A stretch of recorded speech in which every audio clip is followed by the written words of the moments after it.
pretty little Petits Fours cakes. Let's see what's cooking. It's time for yoyomax12. Hello everyone. To make this recipe, I think the best thing to use is pound cake because it's nice and dense and has a nice fine grain and cuts nicely into slices without a lot of crumbs, and it is not too delicate to handle. Now you can use your own from scratch recipe, but I've never found a better pound cake than this particular brand that is sold in our local grocery store, and it's from a Canadian bakery. It's a beautiful pound cake, nice and dense, and it cuts into beautiful slices that you can slice up very thin without it falling apart.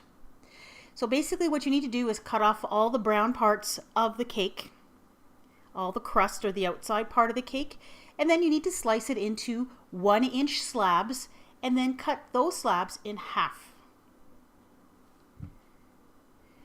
Now take some raspberry jam or whatever kind of filling you want to put in. You can also use buttercream. Spread that on one half, place the other half on top like a sandwich, and then you're going to cut it into 1-inch by 1-inch cubes approximately.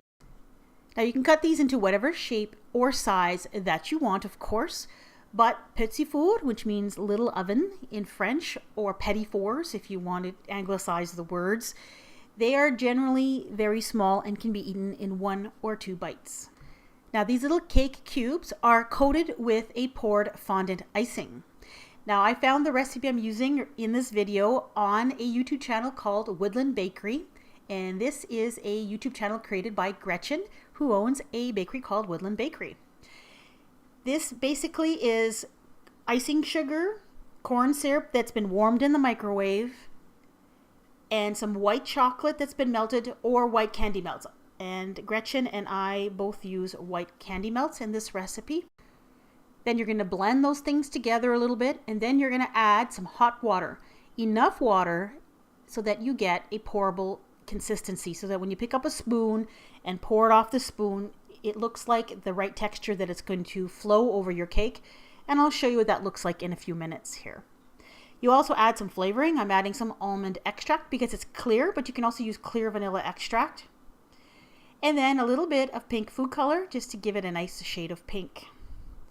Now all the recipe ingredients and amounts will be in the about section below the video. And also some very important notes on how much of this frosting you need to make. Once you're done mixing in, you're going to use it immediately by pouring it over the little cubes of cake. So place the little cubes of cake on a rack over top of a cookie sheet. I covered mine with a silicone mat. Now I took too long to prepare my little cake cubes because I had a couple other things I needed to do in between. And when I finally took a spoonful of that frosting to try to pour it onto the cake cubes, it was way too thick. It had started to harden and it does it very quickly. So to solve that problem, I took the container of icing, put it in the microwave for about 40 seconds or so until it heated up again, and then I put it in a pastry bag with a large round tip, and as you can see, it flowed quite nicely. So the secret to this poured fondant icing is once you make it, you have to keep it warm because that's when it flows the best. And I just kept putting mine back in the microwave if it started to thicken up.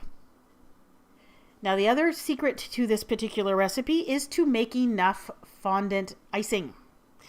I made a half recipe because I only had a few cakes, but like Gretchen said in her video, and I'll put a link to that in the description box, make the full recipe even if it seems like a lot, because you end up using a lot when you're coating these little cakes. You use more than you think you're going to use.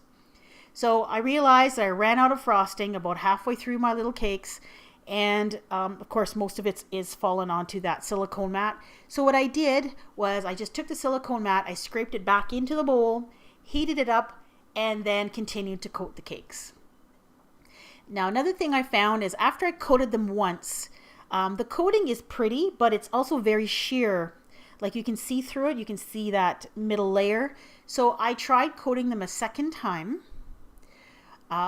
just to try to make that coating a little thicker so that you couldn't see the layers on the sides. And I didn't have enough of the icing to be able to go over each cake twice. So in the final photos, you'll see some that have the double coating and some that don't. It kind of gives you an idea what it looks like. So once your little cakes are all coated, just let them sit there. for about an hour or so, and they will dry nicely, dry enough so that you can pick them up without smudging the frosting, and then decorate them as desired. Now what I did is I used plain buttercream frosting, and if you're interested, I'll put a link to my video of how to make buttercream frosting in the about section below. I tinted some purple and pink for flowers. I made some yellow for the center, and I also made some green for the leaves. Now the actual little flowers are simple drop flowers using a 1M tip, which is a star tip. So basically you take the piping bag, hold it 90 degrees to the cake, almost touching the cake, squeeze, and as you're squeezing, give it a 90-degree turn with your wrist. Release the pressure and lift off. So squeeze, turn, and lift. Super simple to do, just takes a little bit of practice. So prepare a piping bag of your frosting and just practice on a cutting board or a piece of wax paper or something until you get them right. They're very simple to make. Then I took some yellow frosting and I just put a little dollop of it in the center, and then some green frosting with a leaf tip, and made some little leaves. Now these are very simple, but I think they're also very cute. And there they all are on a plate. I thought they looked so nice all together on a little paper doily. Very fancy looking. Now here's an example of the two kinds of cakes. In the foreground on the right, you have one that's been double coated, and the one on the left has a single coat. So you can see how you can see the layers come showing through. I was actually very happy with the way these turned out, considering it was my first try at Petits Fours and my first try at using poured fondant icing. And I'm sure the next time I make them, they'll probably be a lot prettier and a lot more even looking. But overall, a really great looking little dessert. And if you're making these for Mother's Day, I'm sure your mom will love them. Thanks for watching. This video is going to be added to a Mother's Day playlist that contains other really pretty little treats that you might want to give to your mom or someone else special. Click right on your screen or see the link in the About section below. Bye-bye.